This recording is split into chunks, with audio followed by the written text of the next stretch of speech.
Which game does underwater better, Genshin Impact or Tower of Fantasy? Hi everyone! In this video, I took the time to do an in-depth comparison between both games' underwater elements. It's certainly a hot topic for TOF players for sure, and there's been a few video comparisons made by TOF players. And in those videos' comment sections, most players tend to claim that 2F's underwater is superior to Genshin, but some say otherwise. However, I think that just a silent side-by-side comparison video alone isn't telling the full story. I wanted to prove for myself if that is true. Thus, as a launch period Genshin Impact player, I went ahead and downloaded Tower of Fantasy.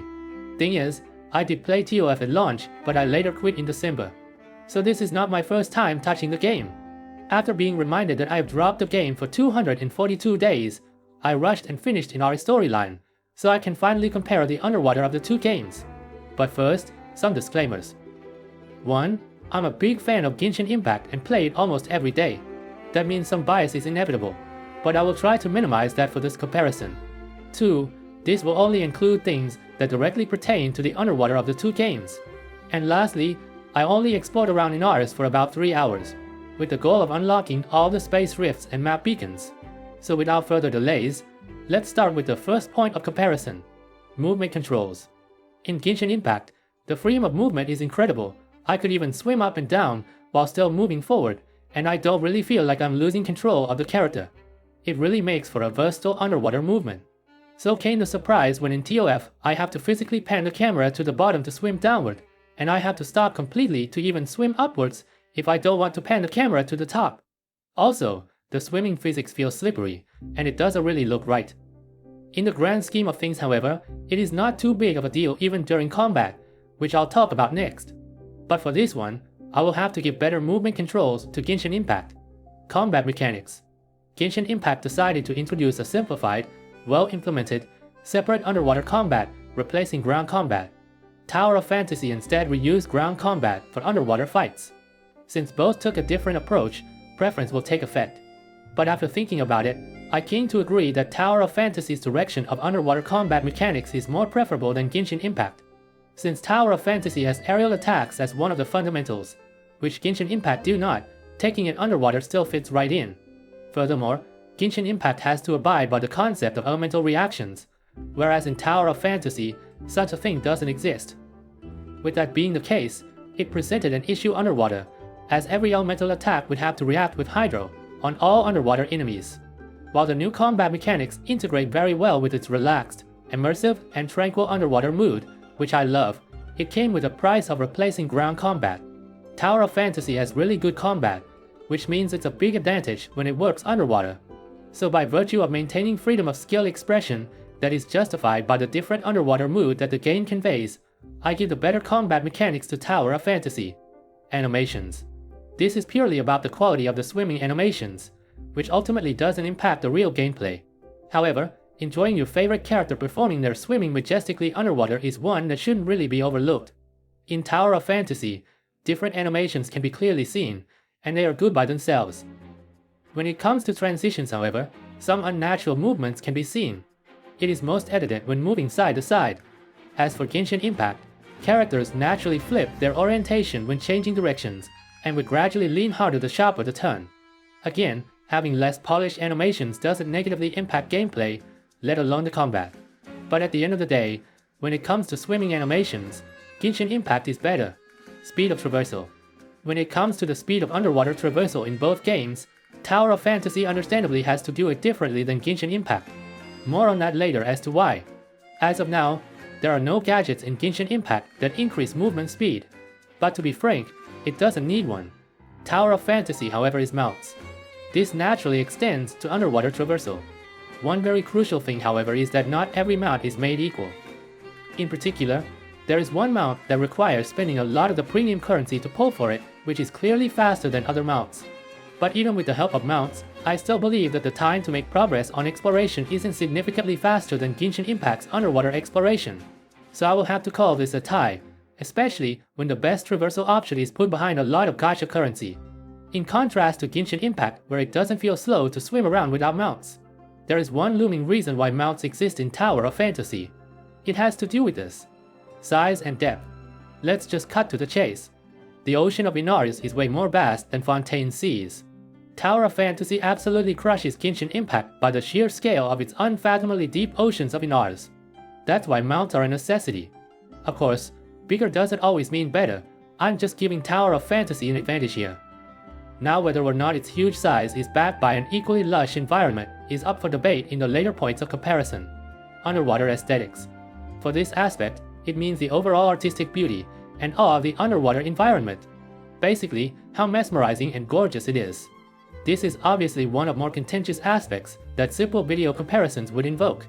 So I need to consider this very carefully. There are few specific areas in Innars that are truly aesthetically pleasing and would arguably surpass Fontaine's underwater. But as a result of designing the underwater map to be absolutely gigantic, those areas have to be spaced apart to not take forever to create. Fontaine's underwater, however, is much smaller than Innars. What that means in return, however, is, in my opinion, one of the most beautiful sights I have ever seen. Now I must stress, this is heavily up to taste, and yours might not align with mine. So with all that considered, I'm giving the best aesthetics to Genshin Impact, due to the fact that such beautiful sights can be found anywhere in Fontaine Sea, and because I love the absolute beauty and all that it's giving. With that said, there is another concept of aesthetics that needs to be talked about, and that is graphical realism. Yes, this is about how realistic the underwater graphic is. Again, one of the hotter topics of discussion from basic comparison videos. I went ahead and took a critical look at the realism in both games. In the end, I do agree that Tower of Fantasy has a more realistic graphic than Genshin Impact. The main reasoning is the transparency of the water, which is actually quite accurate compared to reality. Plus, the water caustics is more pronounced and looks to be more closely matched to the real world than Genshin Impact. And lastly, the lighting. It's indeed more dynamic. Darker areas are actually dark, and stuff that glows has a more realistic lighting. Now, many games focus on specific artistic styles, while others have the prime focus of realism, which Tower of Fantasy tries to go for both. And I'd say Tower of Fantasy did it pretty decently. And yes, different players will have different wishes on what kind of visuals they like to see. Diversity. This is about how diverse the environment and scenery that can be found underwater is. Even though I asserted earlier that Genshin has prettier aesthetics, that alone doesn't translate to it being diverse.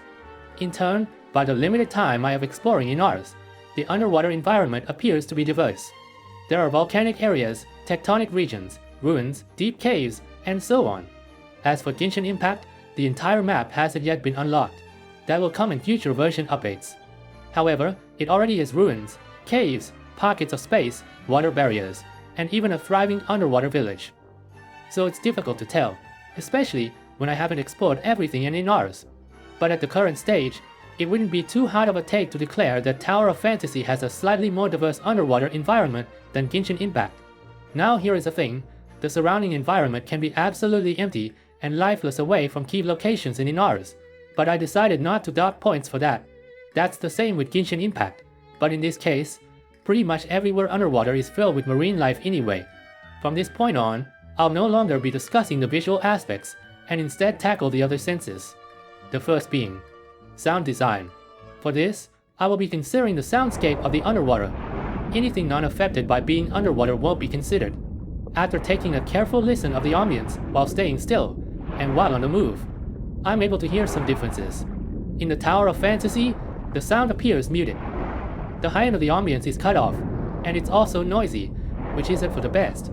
It's making me feel like I'm very deep in the ocean, floating in the middle of nowhere, and the soundscape feels small and narrow, not matching the huge expanses of Innars Ocean. As for Genshin Impact, that's not the case, but rather the water ambience feels wide, open and free. It doesn't feel suffocating at all. That also extends to the sounds of the character's swimming motion. It makes me feel relaxed, and that the ocean is such a beautiful place to see and swim around. There's also the sound of seals making their lovely voices too as a bonus. Now once again, this comparison is my own opinion, and is certainly up to preference. Personally, I would say that Genshin Impact has a slightly better overall underwater sound design than Tower of Fantasy. Music. This one here is a toss-up. First reason is that Genshin Impact and Tower of Fantasy have different directions for their underwater music. Thus, preference will definitely sway to pick one way or the other. Genshin Impact's underwater music strongly evokes the sense of serenity, tranquility, the peace and beauty of the seas. To be honest here, when one of the underwater soundtracks plays, I feel relaxed all over and makes me want to take things slow and bathe in the beauty of the ocean. Tower of Fantasy, however, instead builds up a sense of mystery, the wonders of exploration, the uncharted territory deep in the ocean, the secrets waiting to be found. I also found it to sound beautiful, but in a different way. It didn't make me relax, but rather it made me want to keep exploring for what's ahead. With the findings I got, I believe that both music are just about equally good, so I'm not able to make a definite call here. Thalassophobia. Before continuing, let me explain what that means. Thalassophobia is the irrational fear of deep open waters in particular. It's the fear of what might be lurking beyond what can be seen. If you want to know what it feels like when someone with that phobia plays a game, I recommend you search Thalassophobia Subnautica on YouTube and watch the first few videos there. Don't forget to come back to this video once you understand it. With that out of the way, let's start off with Genshin Impact. As the water isn't very deep, with this ability very far into the horizon, I think that the game managed to avoid triggering the phobia very well. In fact, I read a post by someone with that fear saying that Fontaine's underwater made them explore for 2 whole hours without fear at all. So what about Tower of Fantasy? Well, for some of the time, this ability of the terrain further away underwater is adequate, but quite often, it's not. There are many instances where I couldn't even see what's further beyond the murkiness of the water without prior exploration. Worst of all, if you're swimming way above the very deep seafloor, you won't be able to even see the bottom or what's beyond aside from the distant glow of the Innars base, which isn't guaranteed to be visible. That right there would strongly trigger thalassophobia, which I hope you agree isn't a good thing. Having an absolutely deep, massive underwater terrain certainly doesn't help, but that is no excuse. In the end, I give the honor to Genshin Impact for not triggering people with thalassophobia, which definitely cannot be overlooked when it's not the intention of the game. Censorship. Yup, that is actually a valid point of comparison. It's also the final point I'd like to make. To put it simply, Tower of Fantasy has weaker censorship than Genshin Impact underwater.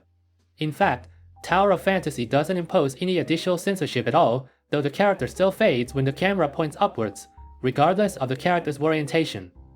Genshin Impact, however, made a choice to impose a cloudy, distorted water censorship, which takes effect at all times at typical swimming camera angles. The reason is that the game got too popular, and it has always been actively watched by the Chinese government. Thus the mandates from the higher-ups had to be satisfied. Overall, I cannot definitely say for sure which game does underwater better than the others.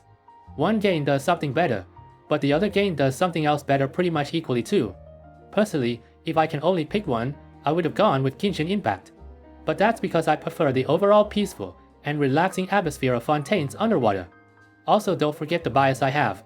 Since the active players of Tower of Fantasy are able to put up with its jakes of the game, they likely would also have their bias for that game. And after my own findings, I now understand and accept why they prefer Tower of Fantasy's underwater over Genshin Impact due to that fact. On the flip side, the vast majority of active Genshin Impact players have zero idea that Tower of Fantasy even exists. And for those who do due to the algorithm, they would have bias against the game anyway. There has not been a neutral voice on the matter as far as I know. That's why I decided to make this in-depth comparison video and try to be as impartial as I could. So I hope that I did it well enough. What do you think? Which game does underwater better in your opinion? Put your thoughts in the comments down below and get the conversation started. Oh, and please be civil about it. Thank you for listening through my in-depth comparison video. Have a good day, and don't burn yourself out from the games you love.